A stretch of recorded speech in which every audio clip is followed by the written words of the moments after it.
Qué alegría que nos estén acompañando hoy. Vamos a empezar el ciclo preámbulos. Seguramente a esta altura tanto les he hablado a todos que saben de qué se trata, pero bueno, la idea es que en ocasión de los 35 años de la democracia, la Universidad de La Plata les propone este espacio en el que podamos compartir intelectuales hiper prestigiosos y amigos que nos honran hoy viniendo acá, autoridades universitarias, decanos, a quienes les agradecemos, de las instituciones, de las cámaras empresarias, dirigentes políticos, concejales y también toda nuestra comunidad académica. Para repensar un poco esta democracia, ver cuáles son las deudas y qué podemos construir juntos. Así arranca Preámbulos.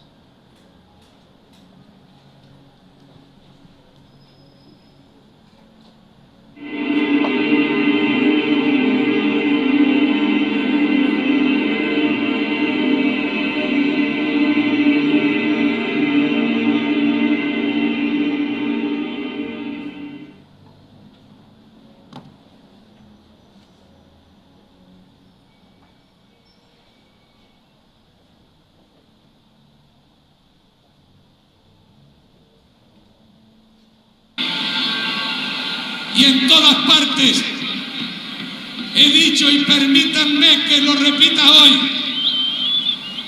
porque es como un rezo laico y una oración patriótica, que si alguien distraído al costado de camino cuando nos ve marchar nos pregunta cómo juntos, hacia dónde marchan, por qué luchan, tenemos que contestarles con las palabras del preámbulo,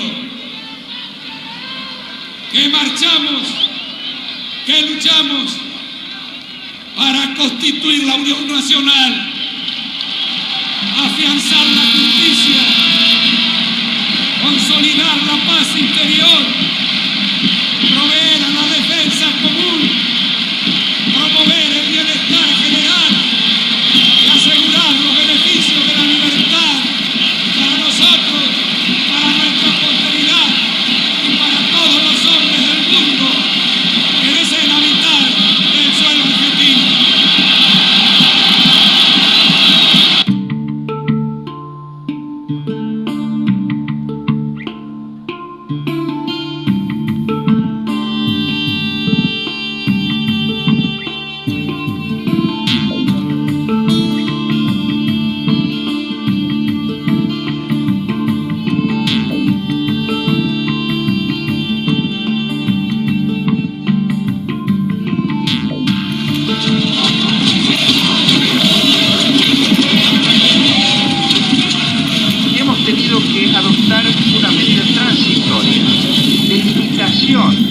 A la extracción de dinero en efectivo.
Y acá estamos.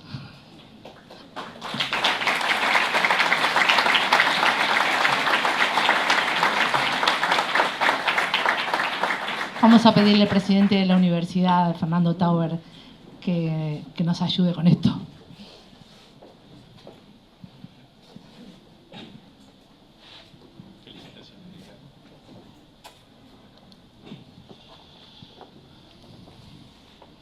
Bueno, espero que les guste. Si no, demándennos. Total, no hay reelección de presidente y ya estamos en marcha. Pero qué suerte que nos acompañan. La universidad no va a resignar ni quiere perder estos espacios de reflexión, de debate, de disfrute, de poder aprender de nuestros intelectuales. Gracias, chicos, por estar. Gracias en serio. Le hacen muy bien a la universidad pública. Uno naturaliza determinadas posiciones, condiciones y miradas, y cada tanto es necesario que nos amarren con alguna interpelación a nuestra propia mirada y condición, a la de cada uno de nosotros. La universidad es un paradigma que para nuestra sociedad que pretende seguir siéndolo en esta condición de referencia de democracia,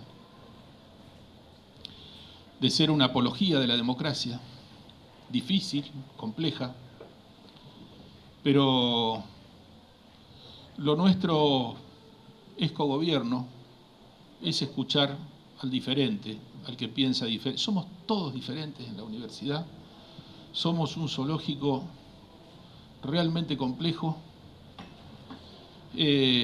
inexplicable como fenómeno, porque somos un zoológico de una sola jaula y somos especies diferentes y tenemos que aprender a convivir para crecer, para encontrar una síntesis en nuestra diferencia que nos permita avanzar.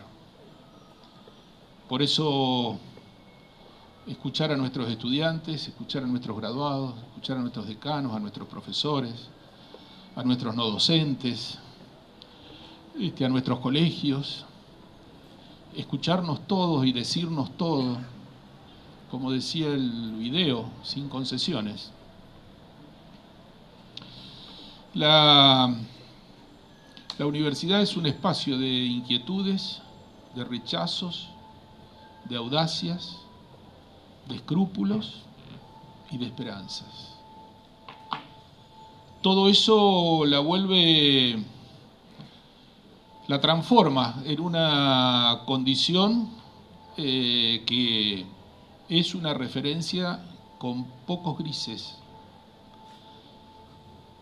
lo cual la vuelve al revés, un objeto de estudio para nuestra sociedad. ¿Por qué podemos avanzar en una universidad en donde convivimos tantos distintos? La Universidad de La Plata es una universidad que tiene más de 170.000 personas. Es una universidad grande en una ciudad chica. Y bueno, podemos ponernos de acuerdo. Difícil, no nos ponemos de acuerdo en todo. Nos ponemos de acuerdo en algunas cosas. Venimos de una asamblea universitaria donde el 97% de los integrantes de la asamblea, 270 representantes por elecciones indirectas, votaron lo mismo. Un proyecto simple, con 4 o 5 puntos, en donde ahí no tenemos diferencia. En todo lo demás no estamos de acuerdo. En todo lo demás, mañana tenemos Consejo Superior en la universidad. Somos 72 miembros en el Consejo Superior y tenemos que encontrar una síntesis en cada uno de los temas que tratamos. Tenemos una veintena de temas para tratar. Y seguramente, como en todos los consejos superiores de la universidad, vamos a comenzar desde fijando posiciones sustancialmente diferentes, y vamos a terminar votando por alguna condición que exprese una mayoría necesaria. Bueno, como esta mesa y como estas mesas que propone el ciclo, yo quería empezar este espacio, que simplemente lo estamos presentando, marcando la visión que me corresponde, que es la de la universidad pública que represento. Es posible construir una sociedad mejor, es imprescindible construirla en democracia, es imprescindible construirla en democracia.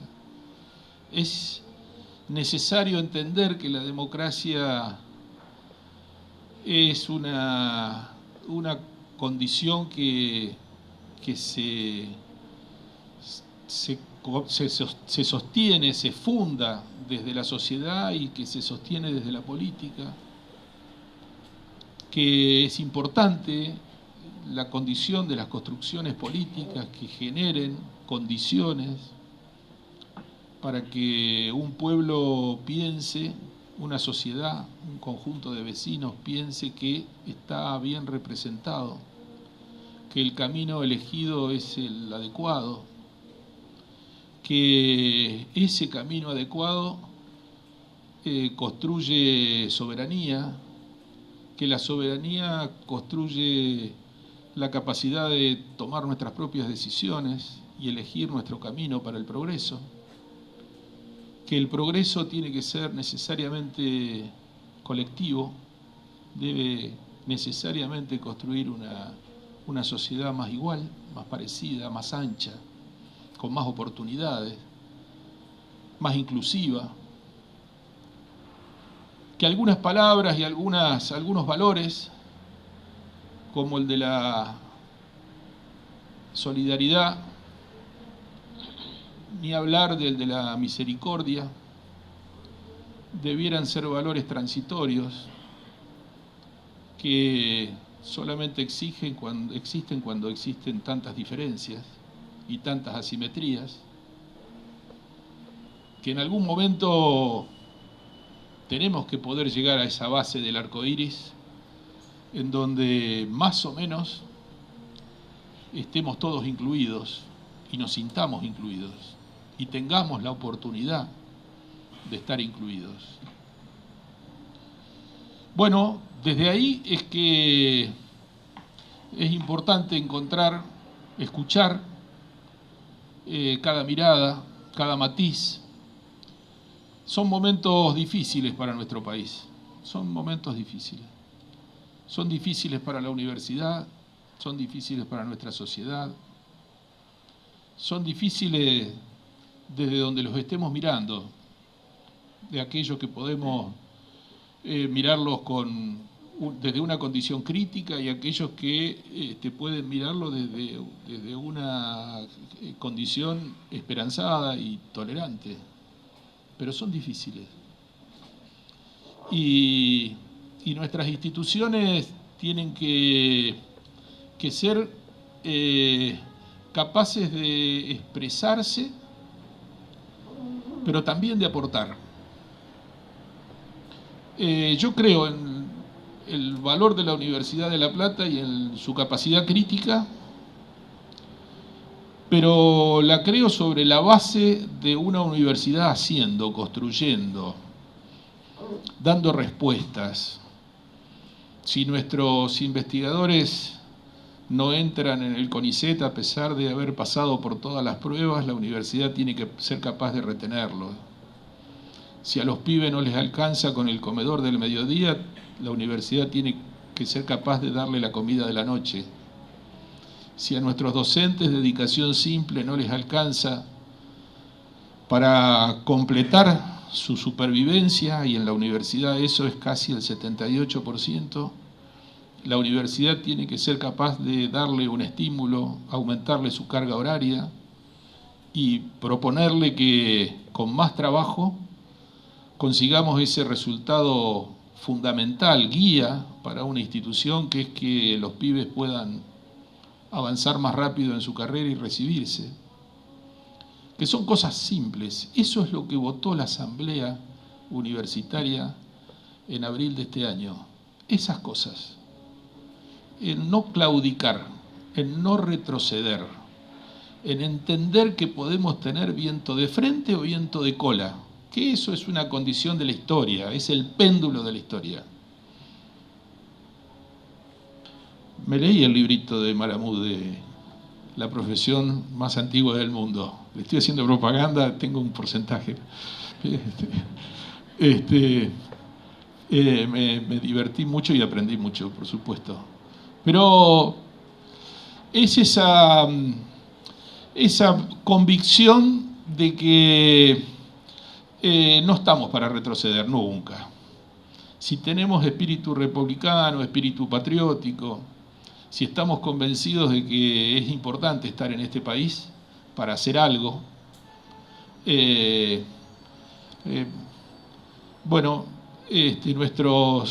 tenemos que repasar permanentemente nuestros valores, darle dimensión, darle sentido, darle perspectiva histórica, dimensión en esa perspectiva histórica. Algunas cosas tienen más importancia que otras, depende del momento. Y en este momento estos debates tienen una trascendencia imprescindible. Bueno, dejo con los que tienen que hablar a todo este grupo de amigos, que sean unas buenas jornadas. Bienvenidos a la Universidad Pública y Popular de La Plata.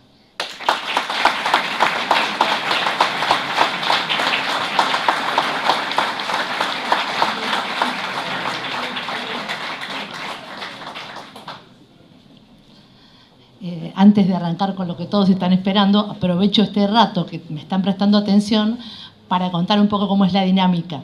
Vamos a estar teniendo una mesa, una conversación cada 15 días. Solo hoy fue los lunes, luego vamos a ir a los jueves hasta noviembre.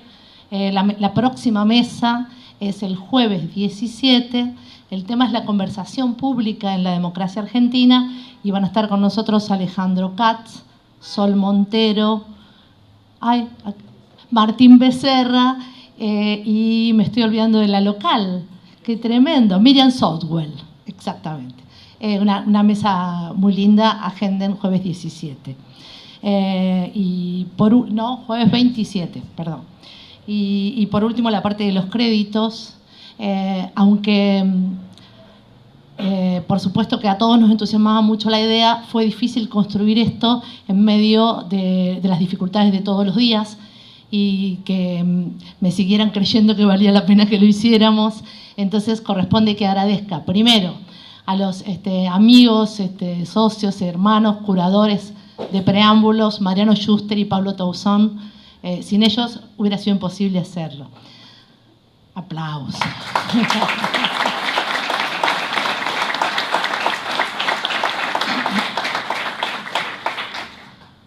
A los amigos que me han ayudado a pensar y me impulsaron en esto, Juana Mondarain, Carlos Giordano, gracias por ayudarme a pensar. Y a todo el equipo de comunicación de la Universidad, Maite Ross, Leandro Baroa, Gonzalo Albina, todos, no quiero olvidarme de ninguno. Venimos laborando hace casi un año en esto, y estamos contentos. Gracias por estar.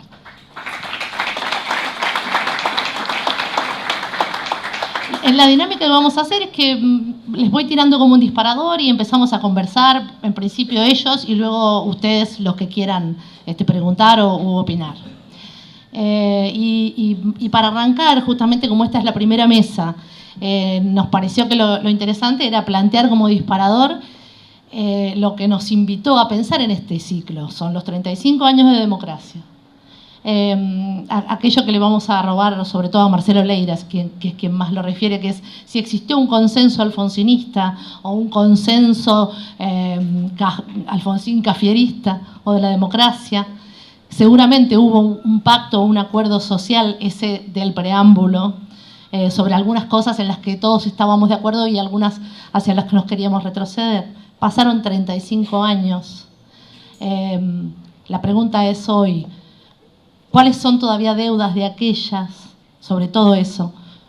cuáles son los nuevos temas de la democracia, ¿no? Se me ocurre, veníamos hablando con Andrés acerca de lo que significó toda la discusión sobre el tema del aborto y esa como nueva representación que aparece, que no sabemos hacia dónde va.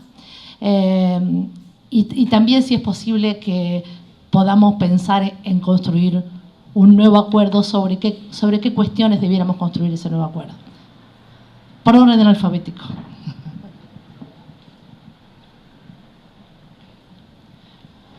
Muchas gracias, Bettina, muchas gracias, rector, y a todos por estar. No quiero decir que esta es una mesaza, porque eso tiene otras connotaciones televisivas, pero es un honor compartir con mis amigos. Perdón, me olvidé de presentarlos. Me acabo de dar cuenta. Menos mal. Andrés Malamud, destacado recientemente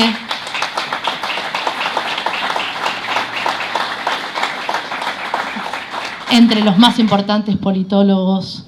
Él vive en Lisboa, investiga y es docente de la Universidad de Lisboa, pero está pensando permanentemente en la Argentina.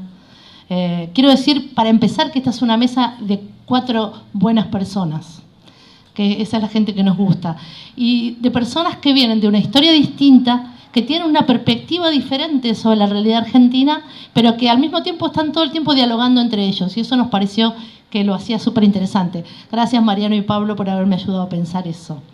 Lorena Moscovich, politóloga, doctora en Ciencias Sociales, y hoy docente e investigadora de la Universidad de San Andrés, un polo donde se produce mucho pensamiento.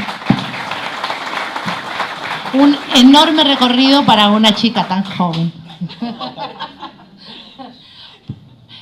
Pablo Stefanoni, él es historiador, economista, filósofo, no sé qué cantidad de cosas. Y además de eso, en este momento es el secretario de redacción de Nueva Sociedad, la revista de la Fundación Friedrich Ebert, y un pensador desde ese espacio de la izquierda democrática.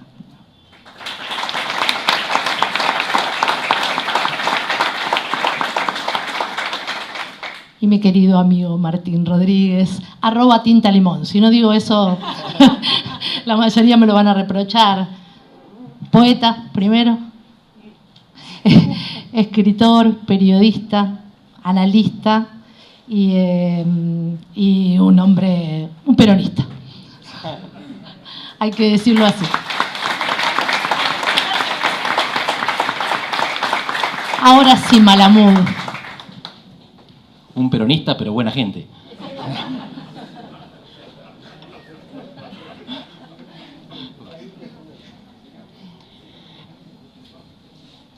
En 1930, Argentina se rompió. Se rompió completamente. Se rompió la política y se rompió la economía. La crisis internacional, la crisis financiera internacional, llevó al agotamiento del modelo agroexportador. Desde entonces, Argentina no encuentra un modelo de desarrollo que encaje, que abarque, que contenga a toda su población. Y se rompió la política por un golpe de Estado que acabó con una democracia que ya no era tan joven, pero que se estaba terminando de consolidar, que fue legitimado por una Corte Suprema, ya una Corte Suprema haciendo macanas tan temprano, y desde entonces también nos costó a los argentinos décadas recanalizar el pacto político. Se rompió el contenido, el país que éramos, el modelo de acumulación y de distribución, y se rompió la forma, el procedimiento, la manera en que tomamos decisiones sin matarnos unos a otros. En 1983, y este video me puso la piel de gallina, resolvimos una de las dos rupturas. Reconstruimos la democracia, el procedimiento para tomar decisiones sin balas y sin desaparecidos. La economía sigue rota. En 2019 vamos a estar peor que en 2015. En 2019 vamos a estar completando una década perdida, otra década perdida en términos económicos. Y sin embargo, mi visión sigue siendo optimista. No es solamente optimista por lo que recuperamos en el 83, sino porque en 2019 vamos a completar la tarea de 1983. En 1983, Argentina decidió tener una democracia, o sea, un régimen en el que los gobiernos pierden elecciones. En las dictaduras los gobiernos no pierden elecciones. en los autoritarismos y totalitarismos, no se pierden las elecciones. En democracia sí, y se acepta. Esta definición es de Adam Przeworski, un politólogo polaco que conoce muy bien Argentina. El problema es que no conseguimos crear un régimen en el que los gobiernos terminen sus mandatos. Ya no nos matamos, pero a veces nos vamos antes. Y esto se estaba haciendo costumbre y molestaba. Fíjense, hace 90 años que no existe un presidente que no sea ni peronista ni militar que complete un mandato constitucional. Justo era militar. No llegó por golpe, pero llegó por fraude y por proscripción a partir de un golpe. Perón era peronista y militar. Videla era militar. Terminó un mandato preestablecido por el Estatuto del Proceso que se superpuso a la Constitución. A partir del 83 los peronistas aprendieron a terminar mandatos. Menem terminó 2 y un poquito más. Néstor terminó 1 y Cristina terminó 2. Falta que el no peronismo complete un mandato presidencial. 2019 cierra el ciclo político. En 2019, aquello que se rompió en 1930 se restablece completamente. Falta la economía, no es un tema menor. Mucho más importante es que la economía la arreglemos a partir de entonces, definitivamente con gobiernos que se eligen, que pierden y se van, pero se van cuando corresponde. El 10 de diciembre de 2019 va a ser una buena fecha para la democracia argentina y va a cerrar el ciclo de los 35 años que estamos celebrando.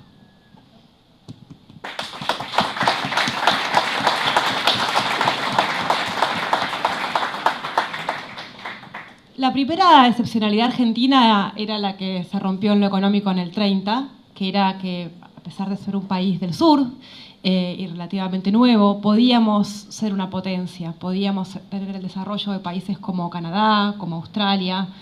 Las excepcionalidades argentinas se siguieron contradiciendo y muchas de ellas después de la recuperación democrática. Después de la recuperación democrática se rompió otra excepcionalidad, que era la de ser un país de América Latina con niveles de integración altos, con una clase media consolidada, parecida a Uruguay. Ya no somos una excepcionalidad, somos un país más de América Latina en ese sentido, y tampoco somos una excepcionalidad en el sentido de que tenemos un sistema de partidos que había sobrevivido a la crisis de sistemas de partidos de todos nuestros países hermanos. Primero pensamos que era la UCR, que declinaba, que dejaba de ganar elecciones, que se refugiaba a nivel subnacional. Hoy el peronismo también está en crisis y el sistema de partidos tal como lo conocemos no sabemos dónde va a terminar. Desde el punto de vista de los consensos o de los proyectos políticos, yo creo que ningún gobierno, desde el 83 en adelante por lo menos, ha logrado imponer una agenda, ha tomado una dirección y ha cumplido en ir en esa dirección. Y que los grandes procesos de reforma y los grandes consensos se lograron a palos. ¿En qué sentido? El consenso con la democracia se logró para todos los sectores de la sociedad que se comprometieron con la democracia luego de la trágica dictadura del 76. Antes de eso, la democracia no era un régimen político con consenso generalizado. El consenso con relación a controlar algunos parámetros importantes de la macroeconomía, controlar la inflación, se logra después de la hiperinflación, de manera traumática y con la gente en la calle.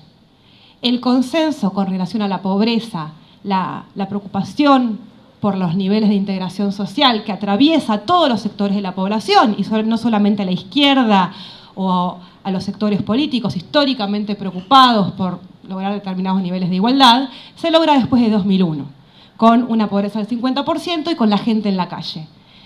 Los consensos con relación a la necesidad de dar lugar e incluir como corresponde a más de la mitad de la población, a las mujeres, se logra con asesinatos y con niveles de violencia muy grandes, amparados por el Estado muchas veces, y con la sociedad movilizada.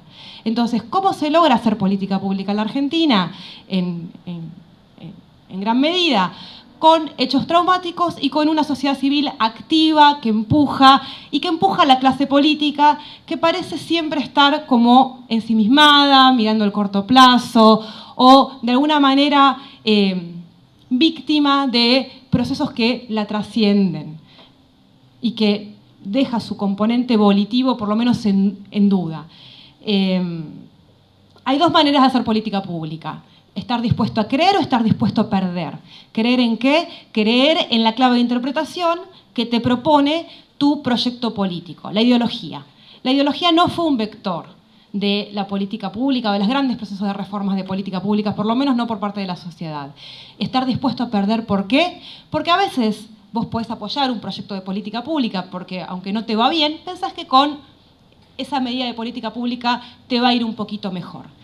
Creo que lo que nos deben los gobernantes o lo que nos deben los políticos es poder ayudarnos a creer para estar dispuestos a cambiar sin que sea tan traumático.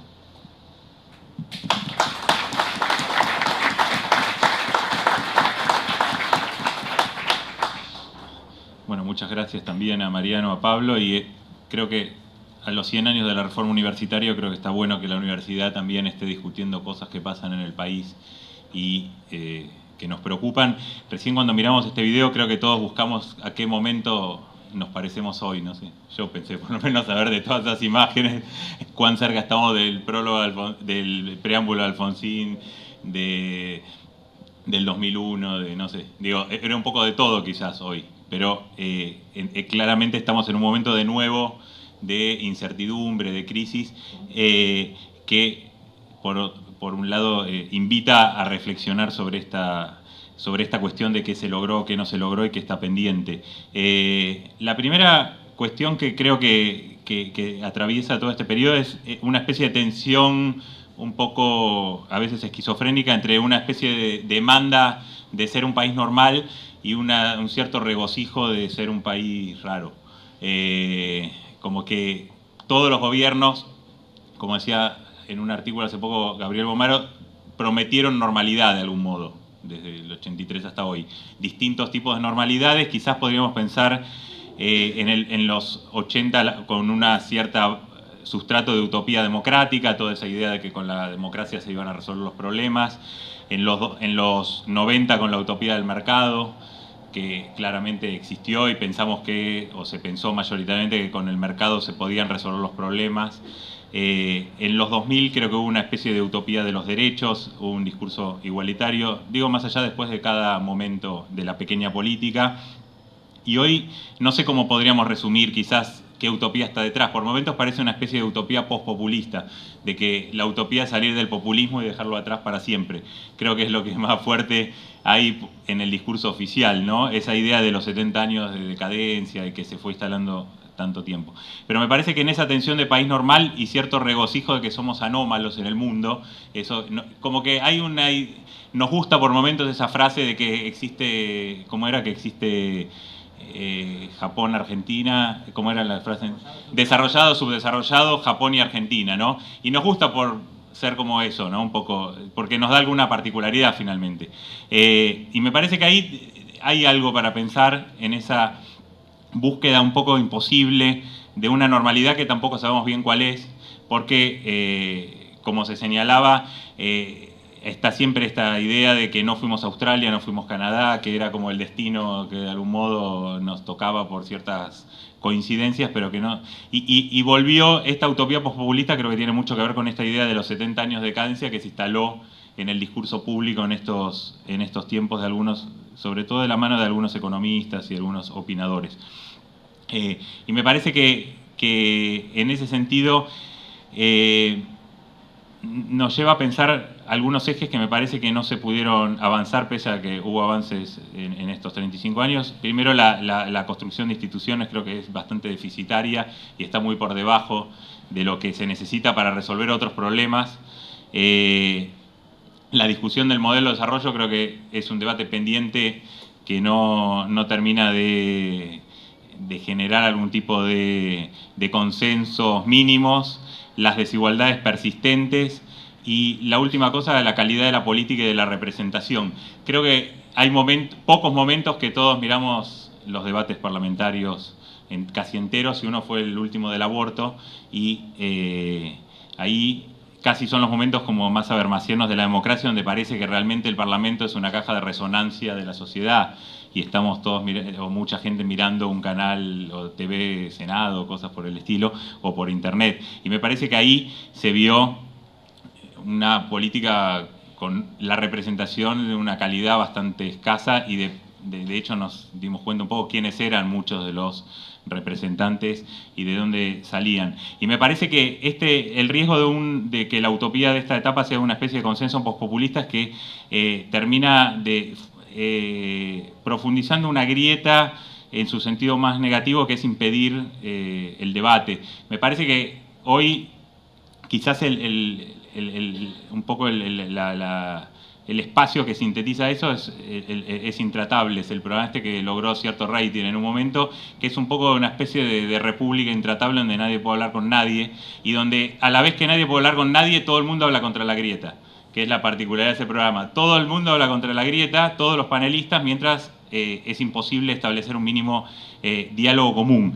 Y me parece que quizás el desafío de este contexto es un poco lo que decía Andrés, de combinar quizás esas dos utopías, la de la democracia, pero también la de la igualdad, y ahí me parece que es necesario un debate que trascienda ese tipo de debates totalmente intratables, que no conducen a nada y que terminan imposibilitando cualquier balance, digamos. Creo que ni Macri es la dictadura y tampoco el kirchnerismo fue solo una banda de ladrones. Creo que hubo muchas más cosas ahí, hay más cosas que se están discutiendo hoy y me parece que es necesario retomar ese debate.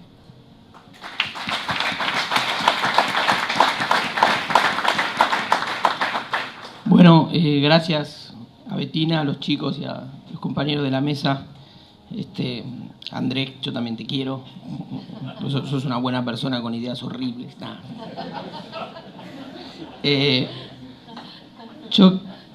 Bueno, vamos a hacer intervenciones cortas y supongo que si algo destaco es el consenso de que es más fácil o fue más fácil conseguir derechos civiles que derechos sociales, ¿no? En la democracia. Y a la vez, cuando veía las imágenes, ¿no? Y sigue siendo más fácil conseguir derechos civiles que derechos sociales, ¿no? Y los derechos civiles tienen héroes, ¿no? Unánimes, ¿no? Alfonsín es uno, ¿no? Es como la figura, elige tu propio Alfonsín, todos tienen un Alfonsín, ¿no? Y entonces esa situación del preámbulo, también hay otros, ¿no? También había el Alfonsín que hablaba del zorro, el zorro libre, ¿no? En la parábola del zorro que hablaba en el discurso, y era un Alfonsín social también, aunque el preámbulo contiene todo. Pero también pensaba que cuando construimos las imágenes de la democracia, siempre está Alfonsín como figura unánime, nuestro Mandela, y después está la sociedad, ¿no? Y la clase política. Pero podremos avanzar, sobre todo porque el diálogo de 35 años de democracia se construye con una parte importante de la ciudadanía que no conoce otra cosa que la democracia, que no tiene en la memoria otra cosa que la democracia es una naturaleza, ¿no? Entonces también podemos avanzar sobre otras imágenes que hacen a la construcción y que tal vez son más incómodas de ubicar. Pues yo pensaba, Alfonsín nos dio la democracia, pero hay una paternidad compartida, que es con Menem. Y te diría con el peronismo. Ahora estos días que murió de la Sota, para mucha gente era muy difícil pensar que había una deuda posible con una figura como de la Sota, un peronista de algún modo celebrado, un hombre importante para la renovación peronista en los 80 y una figura controvertida, discutible, como todas. Pero yo decía lo de Menem porque no olvidemos que también Alfonsín no pudo dar la orden que pudo dar Menem el 3 de diciembre de 1990. Y yo me quedaba con la pregunta de Pablo, ¿no? ¿Cómo se logró? Y ahora omitamos por un minuto ese cómo se logró, porque tiene muchos detalles cómo se logró. Pero Menem dio la orden de reprimir a militares. Es decir, Menem pudo ser el jefe de las Fuerzas Armadas, pero no al precio de no usarlas, como Alfonsín, sino usándolas, dando una orden. Emitió una orden, pidió la rendición y se fue a dormir la siesta, el detalle del 3 de diciembre del 90, y después se despertó y bombardeó, digamos, atacó a los sublevados, a los últimos sublevados de la Argentina. Entonces hay cuestiones que nos resultan incómodas en esas imágenes, pero que también podemos, tal vez son cosas que no decimos porque las vivimos, pero también podemos avanzar en ver y también para aceptar las condiciones de esta democracia, porque cuando los vemos frente a Alfonsín es un espejo tan exigente, ¿no? Es como la película de Nixon que se arrodilla la de Oliver Stone, no sé si la vieron, y si no la vieron, vayan ahora a verla, es más interesante que esto. Y se arrodilla frente a Kennedy en el final y dice: cuando te miran, ven lo que quisieran ser, y cuando me ven, ven lo que son, ¿no? Y hubo algo de esa paternidad compartida en la democracia argentina, que siempre elegimos mirarnos en Alfonsín, que a todos nos pone la piel de gallina, me incluyo, que es una figura grandiosa, pero que nos hace sentir solo deudas. Estamos en deuda con Alfonsín. Bueno, hubo otras cosas que se hicieron y que se lograron y que requirieron incluso de otros protagonismos. Tal vez el de Menem, que hizo la segunda parte del planteo de Andrés, que me parece muy interesante, que es ¿por qué fue en parte el padre de la democracia? Porque gobernó la economía y le dio 10 años de esa estabilidad tremenda, durísima, a un costo altísimo, ¿no? Porque otra cosa que omite el 2001 es eso, ¿no? Es el 1 a 1, pero que a la vez en ese 1 a 1, todos recordamos lo que fueron los 80, la hiperinflación, las sublevaciones militares, los paros generales, una situación de mucho asedio. Queremos a Alfonsín porque es débil. Menem fue fuerte. Menem fue un poder civil fuerte, al precio ideológico y de los costos que requirió. Menem fue un presidente fuerte y la democracia no había conocido un poder civil fuerte. No sabíamos lo que era un poder civil fuerte. Todos eran poderes civiles débiles, salvo Perón, en algún momento de Perón, pero toda la memoria del poder civil era débil. Menem, en nombre de los vencedores, tal vez, y sin negar, no es que quiero hacer una reivindicación tardía porque no quiero una nueva impostura al menemismo, no sé qué, no, pero todos los precios que pagó, consolidó esa democracia. Y la consolidó de tal modo que esa democracia tuvo la fuerza institucional para tramitar la salida de ese veneno que era la convertibilidad, que curaba un problema, pero se constituía enseguida en otro problema, ¿no? Curaba la hiperinflación y se transformaba en el veneno. Pero sin esos años de estabilidad política, tampoco se hubiese tramitado la salida de eso, con lo cual es una deuda muy compleja que tenemos con esa década, que me parece a mí que tiene un déficit de historicidad y que merece a 35 años de democracia que nuestros apuntes sobre la historia no se ciñan, no digo de acá específicamente en esta mesa, pero no se ubiquen solamente en los albores ni en las decepciones previsibles como la Semana Santa de Alfonsín o qué sé yo, sino también en los nudos fuertes que construyeron esto que conocemos hasta hoy, que para mucha gente es solo lo que conocen, ¿no?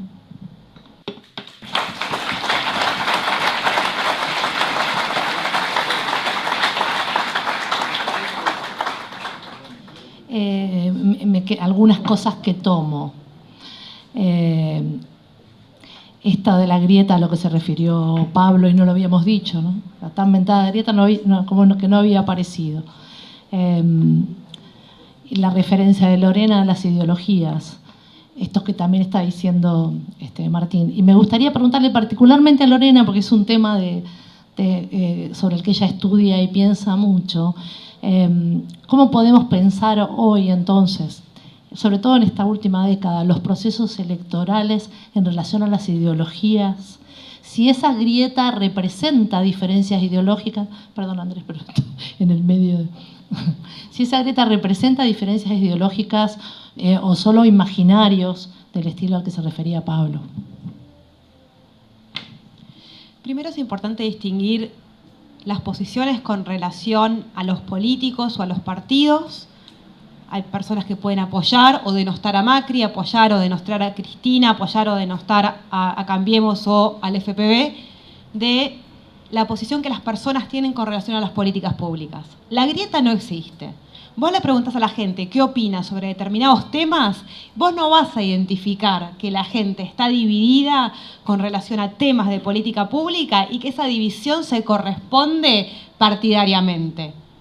¿Sí? Acá esto no es una sociedad con una clase obrera que con 3, 4 generaciones de clase obrera que hoy podría ser ya estar en una etapa de capitalismo postindustrial, pero que tener el resabio de esta centro-izquierda socialdemócrata, y tampoco vas a tener una derecha burguesa que articula identidades de una clase empresaria, ¿sí? Tanto el peronismo como la UCR han sido movimientos cross-ideológicos que albergaron en su seno gente de centro-izquierda y de centro-derecha. Y la gente que apoya Cambiemos no necesariamente apoya una agenda de política pública necesariamente igual que parte de Cambiemos o que todo el mundo de Cambiemos. Lo mismo pasa con la gente del FPV. Ahora, vos le preguntás a la persona qué opina sobre X política pública, sobre fabricar vasos de vidrio o sobre hacer un viaducto, si esto lo propone Macri o Cristina, y ahí sí la grieta se arma. ¿Sí? Por lo menos eso son cosas que surgieron de algunas investigaciones que hubo y que tiene consistencia con lo que pasa en otros lugares del mundo. En Estados Unidos la gente crecientemente está polarizada y crecientemente el Partido Republicano, los que apoyan al Partido Republicano tienden a ser de centro-derecha y los que apoyan al Partido Demócrata tienden a ser de centro-izquierda. Sin embargo, con relación a los temas de política pública, no están tan divididos. Hay una distinción entre la polarización ideológica partidaria de lo que es la polarización con relación a los temas de política pública.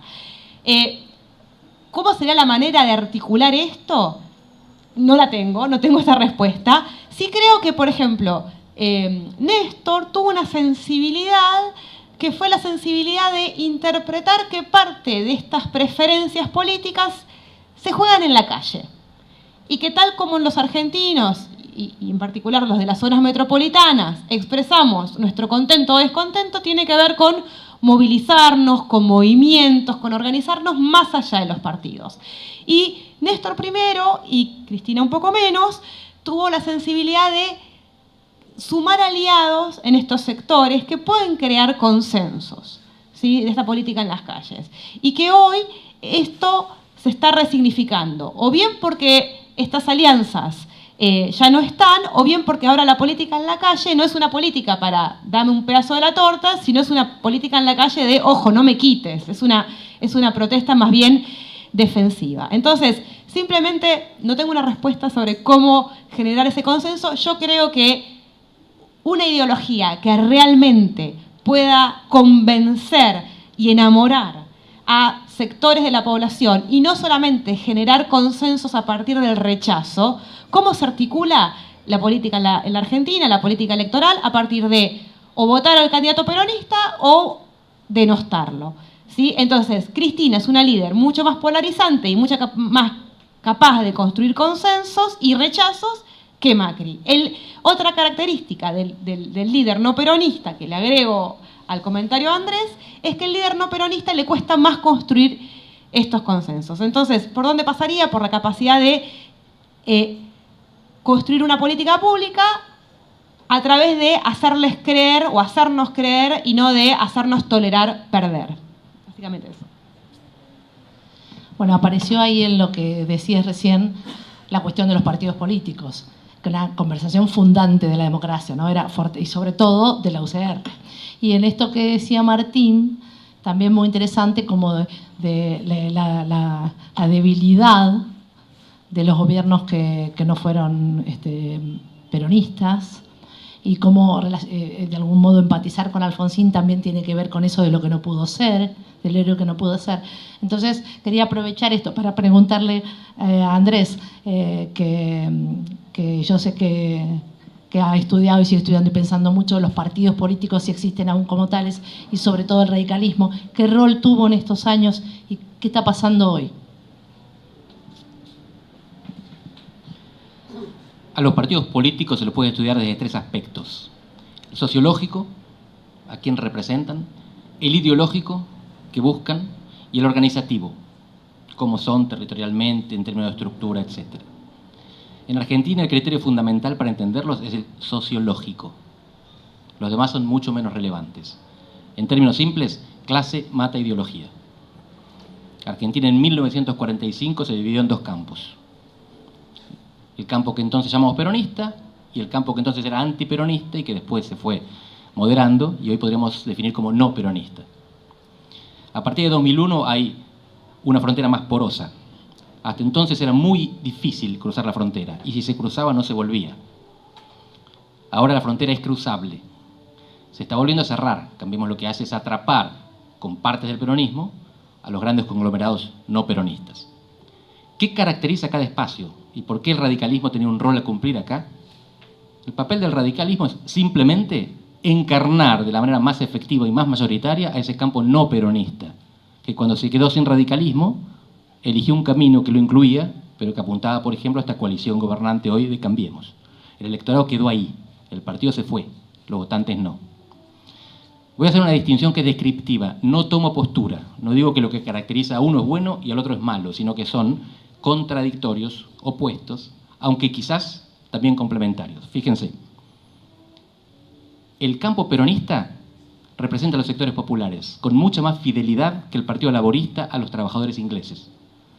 Es un fenómeno muy conocido de los trabajadores ingleses, obreros ingleses que votan al Partido Conservador, 1/3 de los trabajadores. En Argentina eso es mínimo, los trabajadores sindicalizados votan al instrumento electoral del movimiento peronista, que puede variar, puede tener diferentes candidaturas, puede fragmentarse, pero los trabajadores son peronistas. Las clases medias no son peronistas, son no peronistas y muchas veces son antiperonistas. Pero esta caracterización es muy importante, porque esta identificación de clase con espacio político no es típica de cualquier país, es muy argentina. Segunda característica, hay un valor fundamental para los sectores populares que es el trabajo. Y hay un sector fundamental para las clases medias que es la educación. Yo les pregunto qué país es posible sin uno de estos dos. Pero cada sector enfatiza uno. La tercera característica es que los sectores populares, el peronismo es más nacionalista. Y el no peronismo es más cosmopolita, más internacionalista, más propenso a irse de vacaciones y comprar en Miami. Y finalmente, la relación con el poder. No hace falta ser muy astuto para darse cuenta que el peronismo está vocacionalmente orientado hacia la captura y la utilización del poder, y los no peronistas menos. Los no peronistas están más vocacionados para el control del poder. Tienen una concepción, fíjense, los peronistas diádica. Ellos creen que la política son dos, antagonismo. El que gana se impone en condiciones democráticas sin eliminar al rival, pero no creen en la imparcialidad. Creen que el Estado está al servicio de los sectores populares o en contra. Creen que los medios de comunicación son hegemónicos y están a favor del capital o no. Pero no piensan que los jueces puedan ser imparciales, creen que son instrumento de la judicialización de la política. Los no peronistas, al contrario, creen que los referís pueden no ser bomberos. Creen que los jueces son o deben o pueden ser imparciales. Creen que los medios son un mercado en el cual cada uno publica lo que quiere con libertad de prensa y creen que el Estado, por supuesto, que es imparcial. No tiene por qué jugarse para un sector de clase. De nuevo, no digo quién tiene razón. Lo que digo es que son dos cosmovisiones opuestas, pero condenadas a convivir. No hay manera de separarlas. La única manera de armonizar estas dos visiones es en democracia. No se matan, se turnan. ¿Qué pasó en la última década? No sé si al final vamos a hablar un poco del mundo o adelanto ahora. Bueno, preferiría no adelantar mucho si después le damos a eso. Pero fíjense, hablamos de kirchnerismo y antikirchnerismo, de populismo y republicano. Es lo mismo que tenemos desde 1945. Kirchnerismo populista es otra manera de decir peronista. Republicano, no populista, es una manera de decir no peronista. La política argentina, contra lo que muchos pueden pensar, no cambió. No está cambiando. Y quizás no vaya a cambiar. Vivamos con eso. Pablo, y en este esquema que nos plantean tanto Lorena como Andrés, ¿qué espacio hubo y qué espacio hay para el lugar de la ideología que es la izquierda y la izquierda democrática en la Argentina? Bueno, para la izquierda democrática o la no llamada izquierda democrática, me parece que en Argentina, por un lado, la izquierda siempre tuvo el evidente problema de que se mencionaba antes, digamos, de tener dos partidos a los que quedaba ahí como, por un lado era qué hacer con el peronismo, en el sentido de tener el voto de los trabajadores, y para otros sectores de la izquierda qué hacer con el radicalismo, que tenía el voto de las clases medias. Ahí me parece que en Argentina la izquierda sacó poco, en general no tiene muchos votos, pero sí tiene un peso cultural significativo. Hay un desfase, me parece. Si uno mira cierto sentido común en muchos espacios del país, en el Estado, en otros lugares, la izquierda en un sentido muy genérico, si tomáramos una idea igualitarista, una idea de... Siempre hay que partir de una caracterización, yo creo, de la izquierda. Surgió cuando escribimos ese librito que estaba también Andrés, que alguien decía, bueno, pero ¿qué es la izquierda? De hecho, alguien dijo, todo lo que ustedes llaman izquierda no es izquierda, por ejemplo. Porque, bueno, es un término bastante difuso y en el propio carácter difuso del clivaje izquierda-derecha reside su operatividad. Si empezamos a ponernos normativos y decimos la izquierda es este grupo, ya no sirve mucho caracterizar. Pero si tomamos izquierda en lo que todos entenderíamos acá, creo que es la izquierda en un sentido amplio, me parece que en Argentina la izquierda tuvo históricamente pocos votos, pero sí peso cultural y capacidad para irradiar ciertos sentidos comunes. Ahora, y peso en ciertos espacios específicos, en la lucha de derechos humanos, si tomamos la historia más amplia de la democracia, en ciertos momentos una disputa en los sindicatos y claramente en las calles, con lo cual es un factor que tiene peso fundamental, y si uno mira más corto desde 2001, claramente todo lo que fue el movimiento piquetero tiene que ver con la izquierda.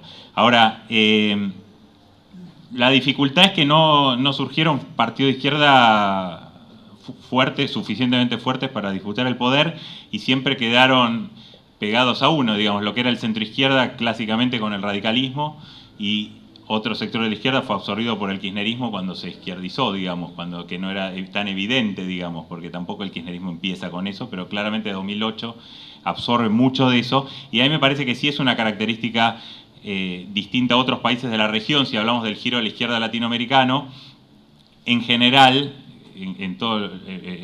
en lo que es la parte, digamos, bolivariana, surgieron nuevos partidos, no fueron los viejos partidos llamados nacional-populistas los que hicieron el giro. Esos partidos ya se habían vuelto pro-liberales y no pudieron volver. Y entonces emergió el MAS en Bolivia con Evo, el Movimiento Quinta República y el Partido Socialista Unido de Venezuela después con Chávez, Alianza País en Ecuador, y esos eran partidos de izquierda, populistas de izquierda, como quieran llamar, pero nuevos partidos que surgieron de la crisis del sistema de partidos. Lo mismo el PT de Brasil o el Frente Amplio, desplazaron a los partidos tradicionales. Me parece que la particularidad argentina es que, así como el peronismo liquidó al liberalismo en los 90, absorbió gran parte de la izquierda en los 2000 con el kirchnerismo, y hoy lo que tenemos es un panorama donde el centroizquierda está prácticamente diluido, una parte por el kirchnerismo y otra parte porque terminó cercano al macrismo, paradójicamente. En un discurso más republicano y antipopulista terminó bastante en crisis por la Alianza Cambiemos, y eso da lugar a una izquierda que por un lado es bastante pequeña y donde el trotskismo va a aparecer como la gran particularidad de Argentina. Digamos, hay pocos países con fuerzas trotskistas significativas, y en todo caso se podría hacer un análisis de por qué eso es así. Y el trotskismo tiene, me parece, dos particularidades. Primero, que tiene una importancia relativa importante respecto a otros países del mundo. Y en segundo lugar, mientras que en general en otros países el trotskismo, en los países donde es fuerte el trotskismo, como en Francia, por ejemplo, fuerte relativamente, surgía de partidos comunistas que eran importantes, en el caso de Argentina no surgió de ahí. El trotskismo no surgió del Partido Comunista y surgió más bien, yo creo, de la propia anomalía que creó el peronismo en términos de que hizo que la izquierda tradicional quedara en una posición muy antiperonista. Y perdiera espacio ahí. Entonces, me parece que eso no se va a revertir y que vamos a seguir por lo pronto en este esquema de una izquierda electoralmente por lo menos débil, y quizás con esta particularidad de que en la calle va a seguir habiendo una fuerza, y me parece que en ciertas provincias, ciertos espacios, sí valdría la pena analizar más el crecimiento del FIT, porque aunque a nivel nacional puede andar en 4%, lo cual es mucho más que en el pasado, hay muchas provincias donde es una fuerza significativa. Llegó a sacar 30% en la ciudad de Salta, y la primera minoría del Consejo Deliberante, 14% en Mendoza, y me parece que creció en las provincias donde no había centroizquierda, donde no había fuerzas capaces de salirse de los partidos tradicionales, que además me parece que ese clivaje peronismo-radicalismo en las provincias a veces es mucho más difícil de distinguir, ¿no? No es tan claro ahí. Y me parece que ahí encontró el trotskismo el voto un poco del el voto de cuestionamiento a sistemas políticos bastante cerrados. Martín, ya todos sabemos que te voy a preguntar. En este esquema del clivaje del que hablaba Pablo y a lo que se refería Andrés en relación a dos visiones aparentemente diferentes del mundo, pero que están obligadas a convivir en la democracia. Vos mismo decías que los gobiernos que no han sido peronistas son, por todos nosotros, observados como débiles. Y esta otra cosa al mismo tiempo de un peronismo conspirativo que pareciera que en momentos como ahora de crisis, por ejemplo, circula la idea acerca del 2001 y si el peronismo siempre está agazapado esperando volver al poder.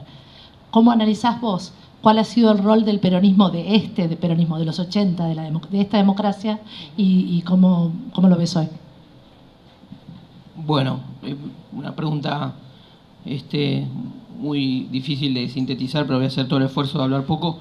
Pero primero que no creo que el peronismo haya sido uno solo, ni siquiera creo que el radicalismo haya sido uno solo, ¿no? De hecho, muchas veces la figura de Alfonsín tiene un rescate casi extrapartidario, ¿no? También, de hecho, me da la impresión de que con Cristina, el gobierno de Cristina apareció, ¿no? Cuando pusieron el busto y todo eso. Y el peronismo lo mismo, o sea, en algún sentido hay versiones muy distintas del peronismo. Tal vez uno diría que con el gobierno de Menem y con el gobierno de Kirchner se repitieron en algún sentido un esquema que no los iguala ideológicamente en absoluto, pero que era una combinación de estructura y novedad, ¿no? El peronismo es el partido que tiene una extensión territorial muy amplia, una representación institucional muy amplia, intendencias, provincias, sindicatos, agrego movimientos sociales ahora también. No es que convive, no es el lago de los cisnes, pero tienen momentos de tensión, mayor o menor tensión, pero en el año 89 coincidió el derrumbe económico. No dejó pasar todo lo contundente, opositor que fue el peronismo, Alfonsín. Pero bueno, en el año 1989, con Menem me da la impresión de que se repiten dos cuestiones, que es quien conduce toda esa estructura de poder, por decirlo así, territorial, y es quien a la vez capta el signo de los tiempos, ¿no? El tiempo histórico. Porque además estamos pensando en la democracia y como si fuese solo una línea de tiempo cerrada, ¿no? No fue vivir con lo nuestro, sino en un mundo que cambiaba. En 1989 cae el muro de Berlín y Menem da ese giro de un modo fanático. Y en 2002, 2003, me parece que es un tándem. Duhalde es otra figura opacada por la historia, a mi juicio muchas veces injustamente, pero hay una recuperación del poder y lo que Duhalde garantiza, me parece a mí, en 2002 es gobernabilidad, o sea, tener una estructura de poder, y a una sociedad como la del 2001 le garantiza que él no tiene futuro. Es decir, el acuerdo de Duhalde con la sociedad argentina en 2001, con el que se vayan todos, es: yo soy el último, ¿no? Yo soy el de maestranza que se queda cuidando la casa, ordenándola, y vemos. Como después la economía, por la decisión mortal que toma Duhalde de matar lo que no pudo hacer o no quiso o no supo de la Rúa, que es matar la convertibilidad, también sabía que estaba de algún modo sacrificando la gallina de los huevos de oro electorales. Ahora, en ese momento de los huevos de plata o bronce, pero era algo muy importante para la sociedad argentina, el 1 a 1. Y entonces Duhalde tiene ese oscuro acuerdo con la sociedad del 2001 y es un hombre que acepta sus límites, ¿no? Digamos, en ese momento aceptó el límite. Después, como todos, es más difícil ser expresidente que presidente, ¿no? Y Kirchner le introduce la novedad de la época, ¿no? Como lo hizo Menem, es decir, a una economía en relativa recuperación o en franca recuperación, pero todavía con un país con mucho daño social, le agrega otro tiempo, ¿no? Interpreta otro tiempo Kirchner. Y en esa doble cuestión me parece que se repite un esquema en algún sentido exitoso, con momentos de buena economía que supieron construir en la convertibilidad de los primeros años, y bueno, y aún con un ingrediente que me parece que yo tomo lo que dice Andrés, pero agrego que de otro modo que el menemismo, uno diría en un sentido vergonzante, el menemismo reconstruyó un vínculo del peronismo, Menem fue un gobierno peronista, del peronismo con la clase media, a través del consumo de ciertos valores. De verdad que los años 90 fue una revolución cultural, pero también el kirchnerismo explora una nueva vinculación de sectores, en todo caso de las clases medias, con el peronismo, ¿no? Si de algún modo, voy a decirlo en un sentido subrayado, pero dicho en broma, es como que los que echó Perón de la plaza volvieron, y los que echó Perón de la plaza era la izquierda peronista, y Kirchner construye un puente para el regreso de la izquierda peronista al peronismo, y no solo al peronismo como parte, sino, y creo que ese fue el gran tema del kirchnerismo, el peronismo como todo. El kirchnerismo coloca a la izquierda peronista como por arriba, la devuelve al poder. Entonces, eso también es un aspecto que habría que ver, que es cómo se relaciona hoy esa identidad o esas identidades peronistas con las clases medias, ¿no? Y qué queda de la clase obrera, que me parece que es la que más se fragmentó, y no estoy tan seguro que no haya habido en muchos casos obreros sindicalizados que no hayan votado Cambiemos. Estoy seguro que hubo en muchos casos, ¿no? Creo que ahí hay como un cambio, una mutación en el mundo, llamémosle mundo popular, que hay que ver. Yo soy un amateur, un autodidacta, ¿no? Los compañeros académicos lo sabrán. Y sí creo que lo que dijo Pablo, con esto termino, lo que dijo Pablo sobre la grieta, es que gran parte de lo que conocimos como tensión, como debate ideológico de estos años, fue en el centro de la clase media, ¿no? Yo usaba una frase en joda que era, a partir del conflicto del campo, ¿no? La lucha de clases medias, ¿no? Que parecía que se había trasladado al consorcio del edificio de Palermo Caballito el debate argentino, ¿no? O sea, no habría nada más peligroso en la Argentina 2008 que una reunión de consorcio, ¿no? Por las tensiones ideológicas, ¿no? que podían suscitarse al interior. Pero no estoy tan seguro que esa grieta, y eso tenga, y creo que hoy, que ya es un elemento tóxico, que es una especie de subgénero del costumbrismo político, estoy convencido de que la tarea democrática hoy es romper la grieta. No porque haya que despolarizar la política, sino porque la grieta es casi la autonomía de la política. Es la política para que nada cambie. No tiene ningún reflejo ni ninguna imantación ya, o por lo menos las tiene rotas, con la fractura social argentina que vivimos. Si la grieta no expresa la fractura, la grieta no sirve. Tiremos la grieta. Es Brancatelli discutiendo como decía Pablo, ¿no? Discutiendo con Silvia Fernández Barrio, ¿no? O incluso otra gente que con más pergaminos supuestamente para la conversación política cree que lleva adelante, no sé, otros periodistas políticos u otros académicos que creen que encarnan una discusión y ya no encarnan nada, ¿no? Es decir, de verdad que hoy la tarea de la democracia, o una de las tareas de nuestra democracia, es desarmar esa grieta que nos impide sobre todo ver con más realismo la fractura social que tenemos, que es mucha y que es peligrosa y que si no nos va a generar de verdad hechos mucho más inesperados de lo que creemos. Qué difícil parar de preguntar. Preguntaría miles de cosas, pero también ustedes deben tener ganas. Si quieren, los invito a que conversen un poquito entre ustedes, diga alguno en orden alfabético de nuevo.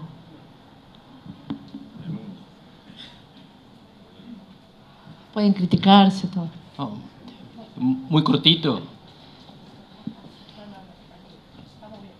No, querría decir algo necesariamente molesto y lo voy a decir con mucho placer. ¿Cuáles son los nombres fundamentales de la democracia argentina? Yo coincido con los periodos que fija Martín para la transición. Se abre en 1982, se cierra en 1990. Se abre con la derrota de Malvinas y la pérdida de poder de los militares, y se cierra con la consolidación del control civil sobre las Fuerzas Armadas el 3 de diciembre de 1990. Ahí tenemos los dos primeros nombres fundamentales para la democracia argentina, Alfonsín y Menem. El tercer nombre fundamental es Duhalde. Y quiero hacer acá una aclaración sobre qué significa democracia en lo que estoy diciendo. No es la redistribución, no es la igualdad social. Eso es contenido, son valores y estoy a favor de todo eso. Pero democracia es un mecanismo para tomar decisiones, un procedimiento para elegir gobiernos y sobre todo para deshacerse de los gobiernos, sin derramamiento de sangre. Eso es la democracia, deshacernos de estos bastardos sin matarlos y sin matarnos entre nosotros.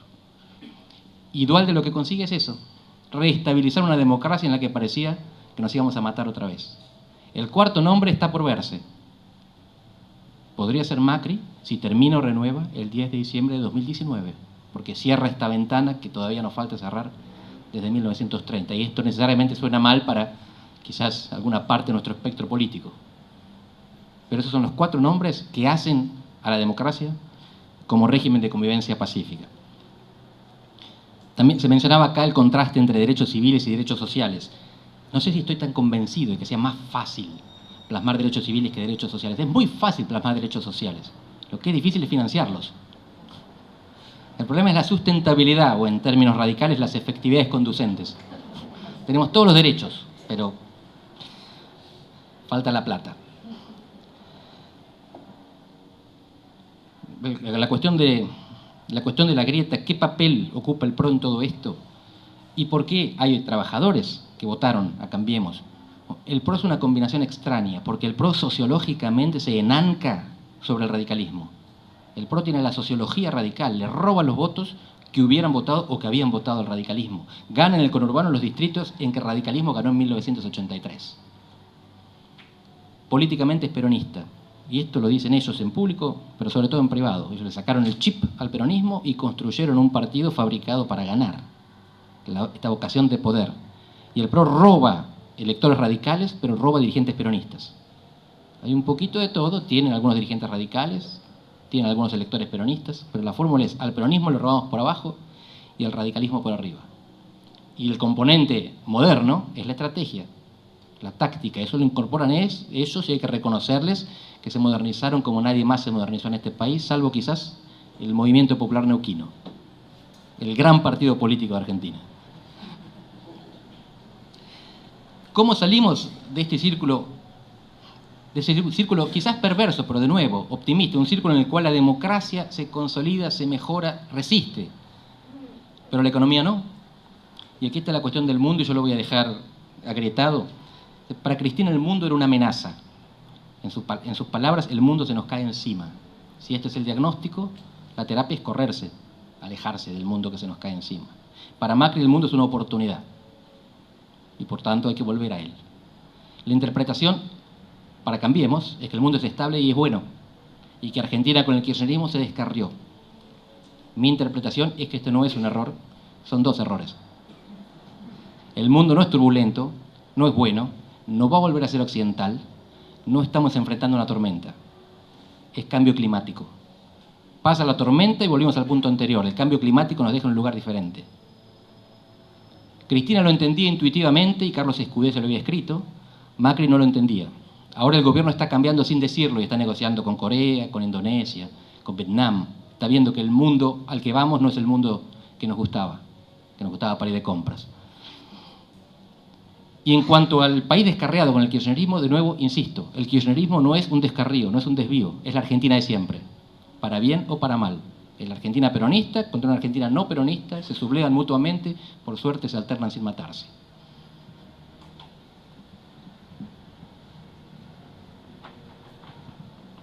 Coincido en destacar el componente policlasista de la base electoral de Cambiemos y creo que las elecciones de medio término y sobre todo en el conurbano bonaerense abonan esa teoría.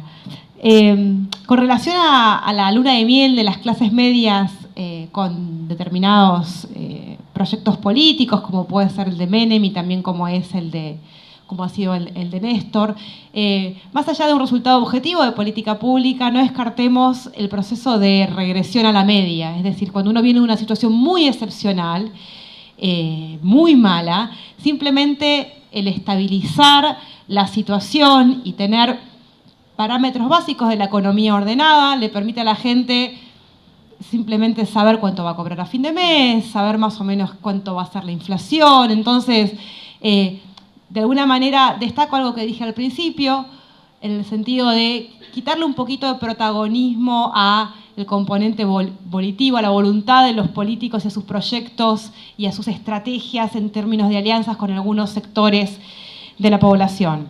Comencé diciendo que los grandes traumas para la sociedad son un parteaguas en el sentido de reconciliarse con algunas reivindicaciones o algunos discursos como querer la democracia, defender los derechos humanos, preocuparnos por los que menos tienen.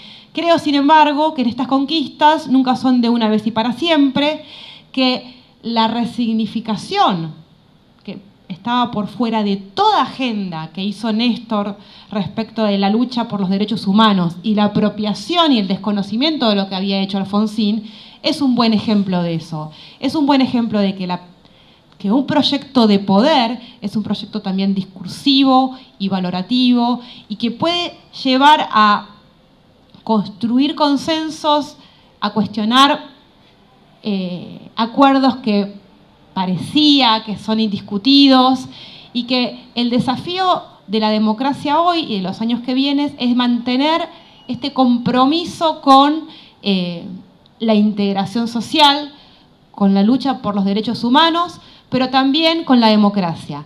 Hoy la amenaza a la democracia probablemente no viene dada por parte de los militares, viene dada por parte de otras prácticas, viene dada por la alteración de leyes electorales, por la voluntad de, por ejemplo, eliminar las PASO, viene dada por niveles de corrupción sintomáticos y probablemente demasiado grandes o más grandes de lo que la democracia misma puede tolerar. Viene dada también por los aportes a las campañas electorales por parte de mafias, del narcotráfico, y entonces esta me parece que es la agenda que viene. Mantener los compromisos con la democracia, mantener los compromisos con los niveles de integración social y preparar a la democracia para las amenazas que vienen, que no son las que conocemos, pero son nuevas y probablemente tanto más peligrosas como las del pasado. Sí, efectivamente creo que en esta idea que decís de cómo se va releyendo la historia es interesante y tiene que ver con esto que decías de Alfonsín, como el kirchnerismo lo recupera de una manera y que cada uno construye su propio Alfonsín a su medida. De hecho, había un chiste soviético que decía que la historia era imprevisible en Rusia. No el futuro, sino el pasado era imprevisible, porque en el caso ruso pues iba reescribiendo todo el tiempo, ¿no? Cada vez que llegaba una nueva línea reescribía el pasado, pero en un sentido menos burdo es imprevisible en el sentido que cada vez se va repensando la historia y ciertas figuras son recuperadas, otras excomulgadas. Continuando lo que decía Andrés sobre el mundo, me parece que es importante decir algo también sobre América Latina en este contexto, porque en alguna medida pasan cosas parecidas a la Argentina, me parece, en otros un poco distintos, pero me parece que hay algunas cosas para destacar. Primero, me parece que al igual que en la Argentina, a nivel del continente se acabaron los consensos fuertes y llamamos así a los ciclos, los llamamos ciclo nacional popular, digamos neoliberal en los 90, nacional popular en los 2000, si bien no todos los países participaron, hubo un clima general de época. Me parece que hoy ya no hay ningún clima de época y hay pura fragmentación, una crisis como correlato, una crisis de integración muy fuerte. Andrés en algún momento escribió sobre Brasil y creo que es un elemento, siempre pensamos, bueno, Venezuela como una especie de perturbador de la región por su crisis, pero hoy es más Brasil el que perturba todo. Hace 2 días Evo Morales dijo que el edificio de UNASUR que está en Cochabamba se podrá usar a partir de ahora para casamientos y graduaciones de escolares, que refleja un poco en qué está la UNASUR, ¿no? Porque ya no va a tener una utilidad para lo que fue creado. Finalmente la mayoría de los países se salió de ahí y me parece que es un momento de mucha crisis de los proyectos latinoamericanistas de estos años, de los más ideológicos promovidos por Venezuela, pero también de los más transversales como justamente la UNASUR. En ese sentido, las elecciones, dentro de 3 semanas hay elecciones en Brasil, y uno de los comandos de campaña está en una prisión y el otro en un hospital ahora, ¿no? O sea, toda la gente circula como si fuera Puerta de Hierro a Curitiba, donde está Lula, y otros a Bolsonaro, que acaba de salir de terapia intensiva, y le hicieron una canción diciendo que levántate, capitán, porque tu misión asignada por Dios no ha concluido, ¿no? Entonces me parece que lo que pasa en Brasil es importante para nosotros. Si hay elecciones en 3 semanas, no se sabe nada, digamos, puede ganar un candidato neofascista, podría volver el PT al gobierno, todo eso es totalmente incierto, no solo que pase, sino qué pasaría después que pase. ¿Qué significa que gane Bolsonaro si pudiera ganar? Si finalmente logra la desdiabolización, como llaman en Francia al operativo de Marine Le Pen para lograr romper los techos, o si vuelve Haddad, ¿qué significa eso en términos de Lula, del PT, etcétera? Entonces me parece que, sumado a la situación de Venezuela, donde todo el mundo creía que Maduro caía si se agravaba la situación, ya nadie cree eso, con lo cual quizá Maduro siga un tiempo más ahí, y además está Luis Almagro, el jefe de la OEA, que ayuda bastante diciendo ahora que podría haber una intervención militar, que es exactamente lo que Maduro quiere que se diga, o Trump, etc. Así que me parece que el contexto latinoamericano también habría que seguirlo, porque me parece que es un contexto que se suma al cambio climático que decía Andrés, en el sentido que es una región mucho más complicada de lo que había hace unos años, que parecía transitar a través de ciertas diplomacias presidenciales fuertes hacia una especie de hermandad latinoamericana integrada, etc. Bueno, no, retomo con alguna duda y alguna inquietud sobre lo de los consensos, ¿no?, de derechos civiles y de derechos sociales. Creo que me mantengo un poco en la posición.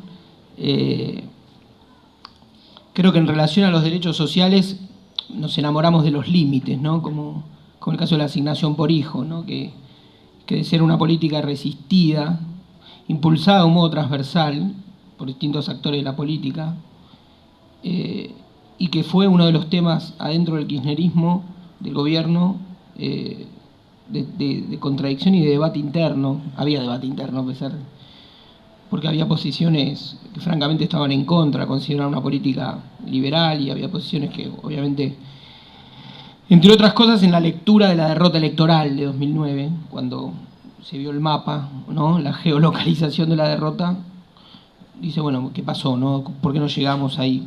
Y se votó o sea, se consagró la asignación por hijo, y está consagrada como derecho, sería uno de los consensos, y es casi, en términos sociales, es de los pocos, ¿no? Y es difícil imaginarnos, nos acostumbramos y naturalizamos otras realidades sociales muy duras que vemos, que sentimos como que son parte del realismo en el que vivimos, ¿no? El otro día estuve viendo todo el sistema nuevo en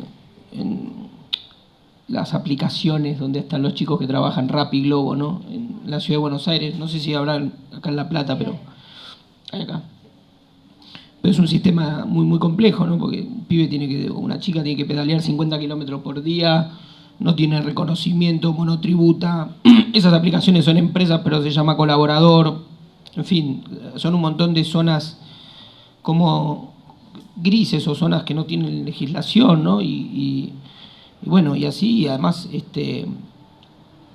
complejo. Por otro lado, con una gran población de chicos venezolanos o chicas venezolanas que, en honor a nuestra tradición inmigratoria abierta, y que vienen y consagran su suerte al estudio de universidades públicas, ¿no? En fin, como una escena de una Argentina que también que es nueva, y o imágenes nuevas que van surgiendo. Y otras cosas que se votan, por ejemplo, yo creo que el gobierno estaba, sobre todo desde mayo, tan preocupado por el dólar, que se podía votar cualquier cosa en el Congreso. Lo único que importaba era el dólar. Entre ese cualquier cosa que se podía votar, se votó, quedó tapado por el debate del aborto, pero se votó la ley de barrios populares, por ejemplo. Es una ley que tiene un impulso, digamos, en sectores muy cercanos a Francisco, pero es una ley que abre todo un proceso en relación de los pobres con la vivienda, y es una ley que no dice nada, es como un pagadiós, no dice nada sobre cómo se va a financiar eso, porque abre un proceso más bien de tipo legal, en algunos casos, que tiene que ver con, a futuro adquisición de derechos, mejoramiento de las viviendas, y un largo etcétera. Y no tiene una línea de cómo se va a financiar eso, ni quién lo va a poner, aunque en principio el Estado Nacional participa de los litigios de expropiación de tierras y todo eso. O sea que en un lugar de la estratosfera política se votó una ley que podría generar una modificación enorme para esos pobres. Una amiga, una compañera, Norita Anchart, que trabajaba en el INADI, una vez nos pasó el dato de que en una encuesta, después puedo agregar alguna precisión porque es mi amiga, mi compañera y la madre de un amigo, ¿no? Muy endogámico todo, digamos, de Pablo Towson, y decía que el colectivo más discriminado en la Argentina eran los pobres, no había otro, y que es a la vez, no sé, es un dato, digamos, difícil de adaptar o de incorporar, ¿no? ¿Qué significa eso? Y en parte creo que marca esto que digo, me da la sensación, un horizonte imposible. Es decir, nos consideramos con una sensibilidad ilimitada en la ampliación de derechos civiles, ¿no? Y nadie, digamos, por supuesto que eso tiene centros y periferias. En la bicisenda de Almagro podés ir con peluca y desnudo. Digo, no vas a correr la misma suerte que si andás así por otros barrios, digamos. Sin embargo, se avanza en la ampliación de esos derechos civiles. Y en los derechos sociales siempre es una acción más a la defensiva, ¿no? Agarrándonos de lo que hay y sin utopía, ¿no? Me parece que es en este tiempo, también en el, diría, el fracaso de esta política económica de este gobierno, como en todo fracaso se desfondan muchos fracasos anteriores también, y en algún momento, en una especie de catarsis colectiva, podríamos decir, ya probamos todo, ¿no? Tuvimos progresismo, tuvimos liberalismo, tuvimos neoliberalismo, y no nos sale, ¿no? Y no probamos probablemente todo, y hay que hacer un esfuerzo de imaginación, pero hay que volver a convertir la pobreza en un escándalo, y eso yo creo que es la tarea democrática, ¿no? que viene, y que por eso a veces, por ejemplo, el debate del aborto genera contradicciones entre movimientos populares que para muchos de nosotros había que pensar que puedan generar heridas sanables para volver a reconstituir en el horizonte una nueva asociación entre esos. Estoy hablando básicamente de la fuerza del movimiento feminista y de la fuerza que tienen los movimientos sociales y el peso que tienen los movimientos sociales la Iglesia, que también es reivindicable a mi juicio, a mi humilde juicio. Y en dos actores, el caso del feminismo y el caso, por ejemplo, de la CETEP, que alumbran, yo diría, aspectos comunes. El feminismo, en una de sus variantes, alumbra el trabajo social no reconocido de muchas mujeres, el trabajo en la casa, el cuidado de los mayores, el cuidado de los chicos. La CETEP también alumbra trabajos no reconocidos, casos de los cartoneros, o casos de cooperativas, o trabajos sin patrón, como dicen en la propia CETEP. Yo veo ahí una comunión y una novedad que es parte de este tiempo, entre CETEP y feminismo. Por eso, el difícil debate del aborto era importante que no se llevara puesto potencialmente otras asociaciones que necesitamos para el escándalo más grande, que es el de la pobreza, porque podías tener, como hubo, gente que de un modo muy noble y legítimo impulsara la política de interrupción voluntaria del embarazo, pero que no tenía o que no tuvo el mismo vigor para defender políticas públicas o políticas de salud. Caso de alguna diputada del Cambiemos que dio un discurso conmovedor, incluso para los que lo miramos un poco de afuera, pero que no tiene la misma fuerza o no es capaz de extender esa fuerza, por ejemplo, ahora en la reconversión del Ministerio de Salud en una secretaría, que es toda una degradación. Bueno, amigos, muchas gracias, los espero el 27.